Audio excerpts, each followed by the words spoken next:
As I was growing up, my father told my brothers and me a story that is seared in my memory. The episode took place in the fall of 1918, 105 years ago, when my father was 5 years old and living with his parents, my grandparents, Bert and Celia Klein, in the small town of Coshocton, Ohio, some 50 miles north of Zanesville. My grandfather ran a jewelry store at 512 Main Street in Coshocton, and my father and his parents lived in the small apartment over the store. A few years before, my grandfather had married into the Art family, and his wife, my grandmother, was one of 4 sisters. These sisters' father put each of his sons-in-law into the jewelry business, and each ran a store in one of the towns in central or eastern Ohio, in Newark, in Salem, in Canton, and in Coshocton.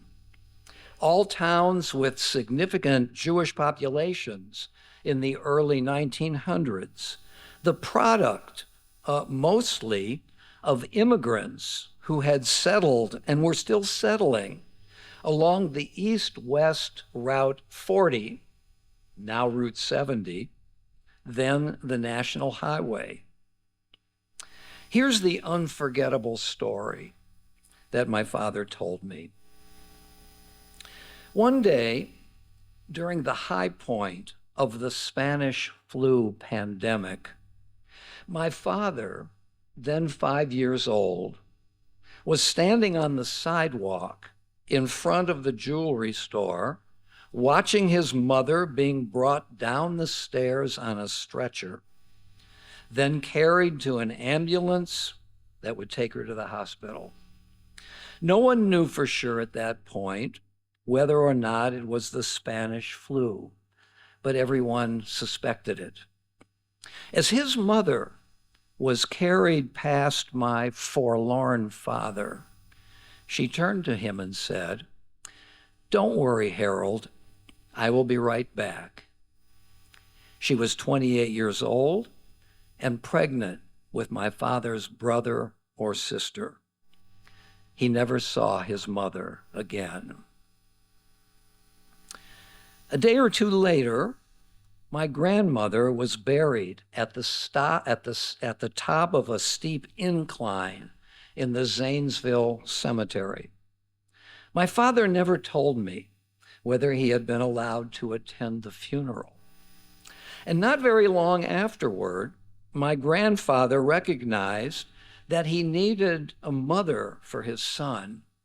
And so the two of them moved to Cleveland, where my father came to live with his father and stepmother, a woman from the Cleveland Kitchler family, and eventually with his stepbrothers, my uncles, Larry and Eddie Klein. And my father often extended this story to tell us that he often felt, as a growing boy, somewhat alienated from this family, an alienation typified by the fact that he slept alone in the attic where, and this is what he told us, where snow leaked from and into the roof onto his bed in that cold attic room. I honestly never knew whether the snow part of the story was in fact true, but I did sense that, true or not, it represented to my father yet another aspect of his ongoing lament for his beloved mother. Now, I can't remember exactly when my father first told me this story, but I do remember feeling great pity for that heartsick little boy. Even as a child myself, I sensed how that loss had affected him then Perhaps because I recognized that loss was still bedeviling him as an adult. The losses we have experienced as children continue to affect us as adults, don't they? And as I grew older and reflected upon my father as a grown man, I settled on two quite different pictures of him. First, the mature adult who unwaveringly embraced his adult responsibilities as a devoted husband, as a father, as a friend, as a mature adult who owned and operated a successful medical laboratory in downtown Cleveland, and as a community-minded person who regularly volunteered his energies to the well-being of his community. But always accompanying this first picture, there was a second one, quite different from the first, but equally real, of that little boy, scars and all, who still inhabited that grown-up body.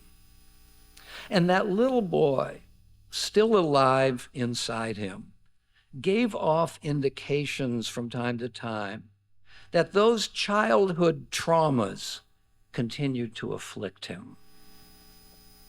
Now, my father was not a person who easily expressed his emotions, but they sometimes came through anyway, in spite of his reticence.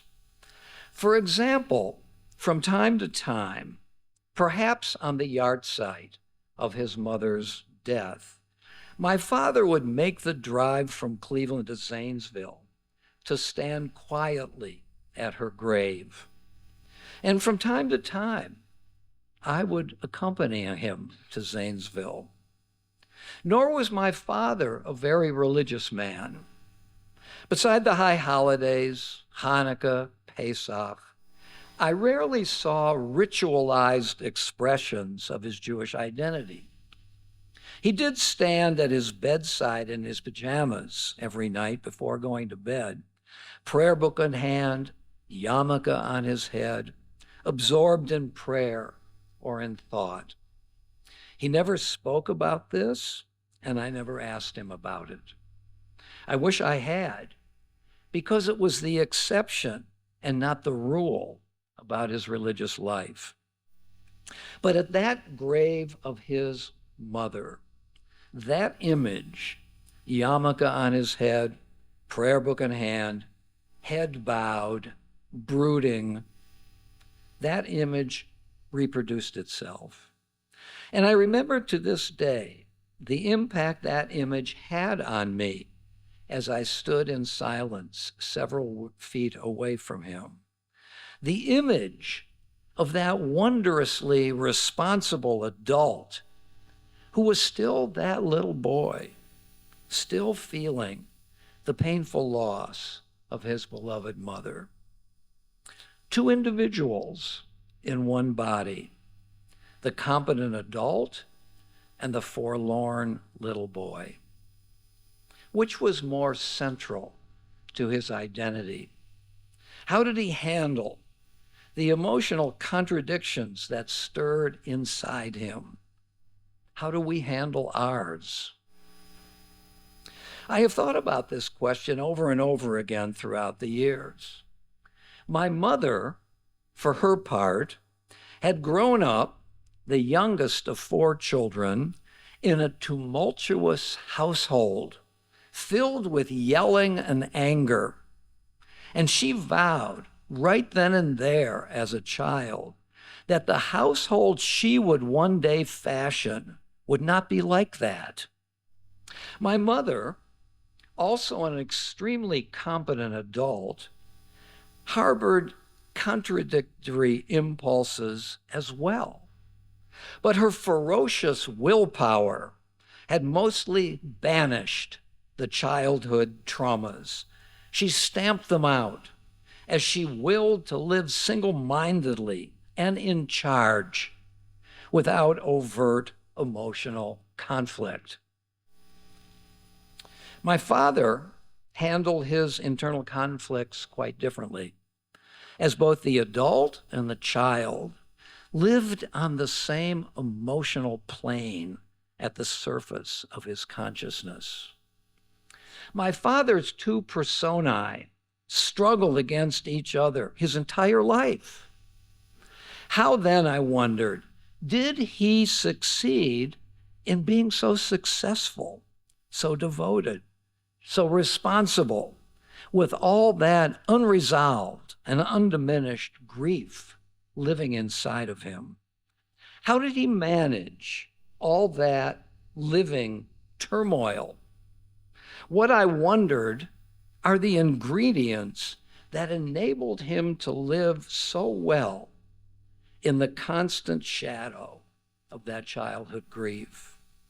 How did he manage to push aside, without vanquishing, the pains that trailed him? And I have come to feel, while thinking about the father I loved so much, that three impulses, let me call them adult impulses, that three adult impulses drove him. The first was his determination, not the steely, insistent, compulsive determination that propelled my mother, but the more quiet, the more reserved, the more undemonstrative acts of will were the things that drove him. He shaped his life out of an acute sense of responsibility, his responsibilities, that would not allow him to wallow in grief.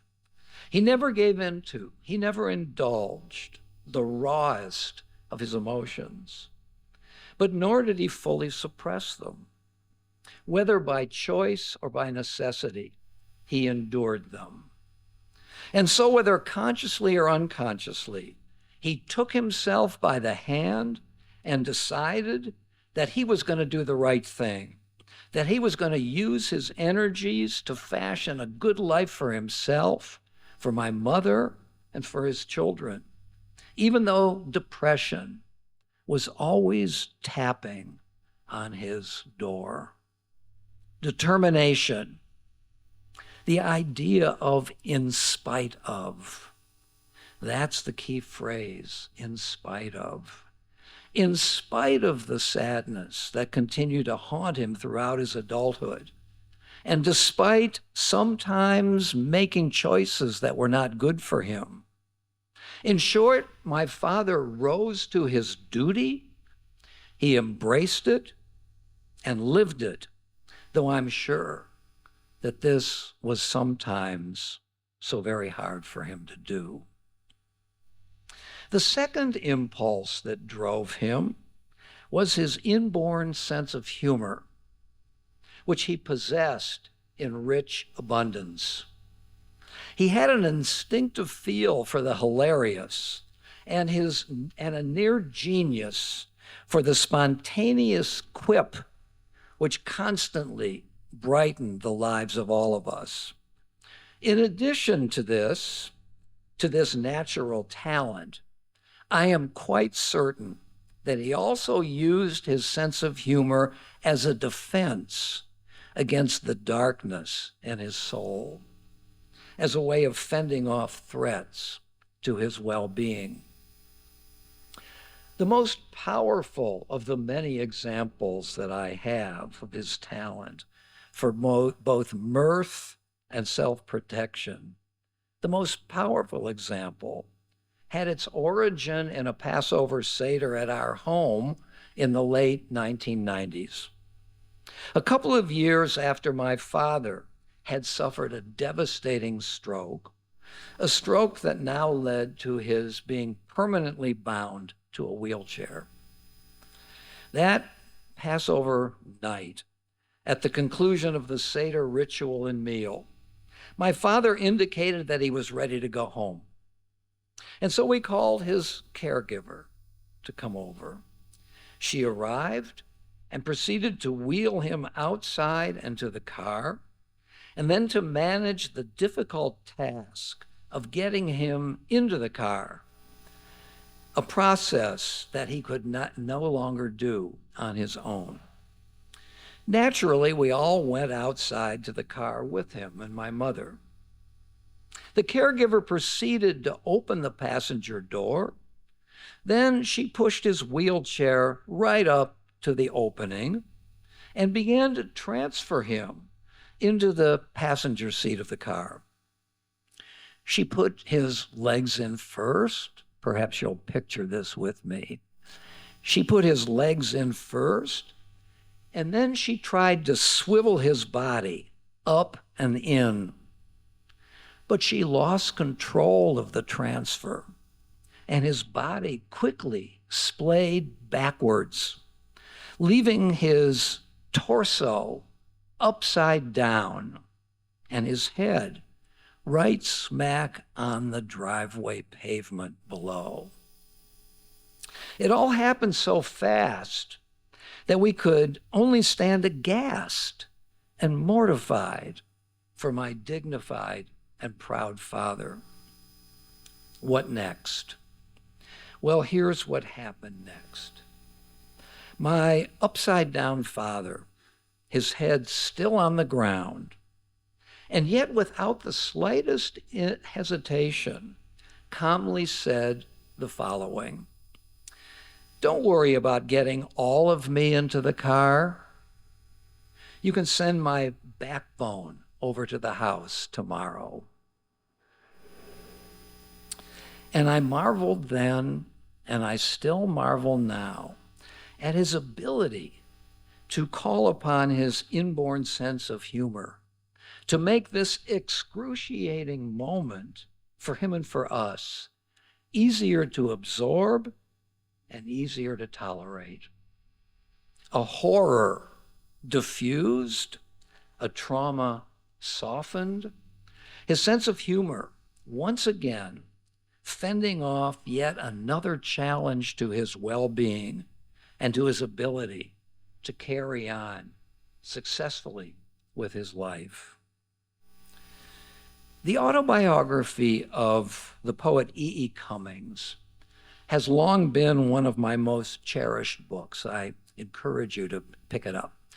The name of it is 6 Non-Lectures. In the first chapter of that autobiography, Cummings relates a harrowing story from the life of his parents.